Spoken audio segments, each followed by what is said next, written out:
Yeah, I think there's somebody here. Who's that? Yeah, hello. Hello. It's been a while. You haven't been on for a while, have you? No, you haven't. No. No, no, no, you haven't. No, you haven't. Did I say hello to everybody? Yeah? No? Look. Look. Right there. Okay. Maybe not then. Okay. Okay. Okay.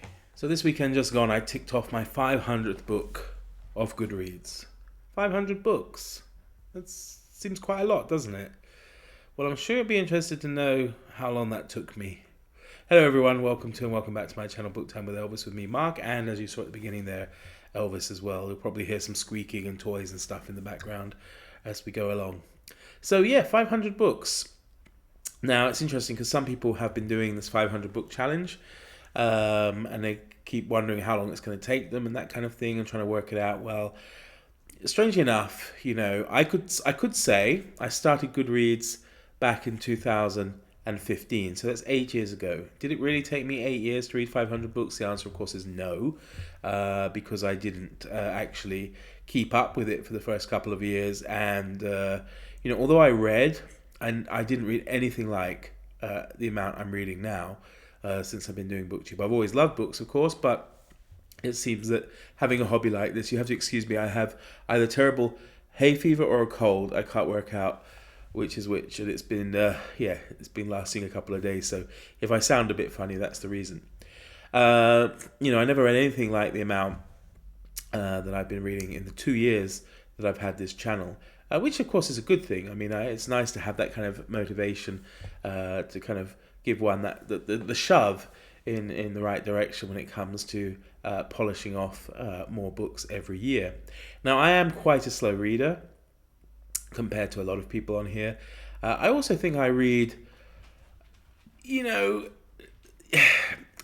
I'm not saying I read more complicated books than other people. Of course, a lot of people read many more complicated books than I read, but I do think sometimes some of these really prolific people are reading maybe shorter books, or one could say perhaps maybe easier books, or books that are much easier to plow through and therefore have much higher totals. I don't think you see people who read huge works ticking off hundreds of books in a year.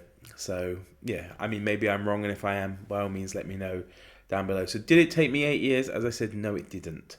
But it's interesting when I look at how much I've read in the time that I've been doing BookTube, in the time I've had this channel. And I went through and I counted, and in the 2 years that I've had this channel, I have read 213 books. So just shy of half that 500 book total. So if you think about it, that's 6 years to do 200 and whatever books. I'm not very good at maths. I'm an English teacher, not a maths teacher, as I always say to people. And then 2 years to do around 213 different books. So you can see a big difference there in the amount I've read, as I say, since I've had this channel. I'm quite curious if you guys, keep track of what you read. Maybe you have a written journal of it. I don't put much stock in my ratings on Goodreads, and if I were you, I wouldn't either, because I have some very curious ways of doing it, and it's kind of personal how I do that. But I like Goodreads as a record, if you like, of things I want to read and things I have read. Now, of course, not every book I've read in my life is on there, because I haven't kept track. I did try and keep track in journals for a while, but I think I've missed a few things here and there. And I know I went back, and a few of those books would have been added when I was just trying to bolster books I knew I'd read in my life and not read necessarily in that time. But I'm going to take it and celebrate at least getting this 500, on the on Goodreads itself. So you might be curious, what is the 500th book that I've ticked off my Goodreads? It is actually, and it's not the whole book, it's only the first novel within this volume. It was actually The Man of Property from John Galsworthy's The Forsyte Saga.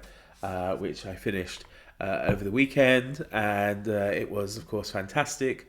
Really enjoyed it. Now, I know some people might have some problems with it in this day and age, of course.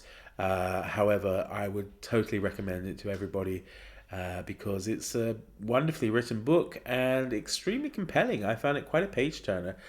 It was the second time I've read it. However, I would say that over 20 years have passed, and it honestly felt to me like a different book. I was nowhere near as enamored with it 20 years ago as I am now. Perhaps I've got older and wiser, or I'm more used to reading maybe this style of literature. So that could be, of course, one of the reasons why I liked it much, much better the second time around. Of course, I didn't have good reads the first time around, so I couldn't tell you what rating I would have given it then. And I don't think I have any written record of that. So, yeah, it was, not that it makes any difference for me, a 5-star read, of course. And I'm looking forward to carrying on with at least with the first volume, perhaps during the course of what's left of this year. And I've been reading it with Summer from Sterling Reads. And yeah, it's great to read with her. She's always good to discuss these books and things that we read together. So that's great. That's it. It's a short video. I'm pressed for time. I'm not feeling too well, as I said. Yeah, so I hope, I just kind of really wanted to let you know I'm still around because I'm sure you missed me. And I will be back and plan to do a live on Friday with, of course, my good friend, Mr. Sean D. Standfast, and perhaps some others. We shall see. So that's it for now. Thank you very much. I wish you a great rest of your day. I was going to say Tuesday, but I believe this is out on Wednesday. So yeah, enjoy the rest of your day. We'll pretend we don't know what day it is. Okay, do take care, everybody, and see you all again very soon indeed. From Elvis and I, bye-bye.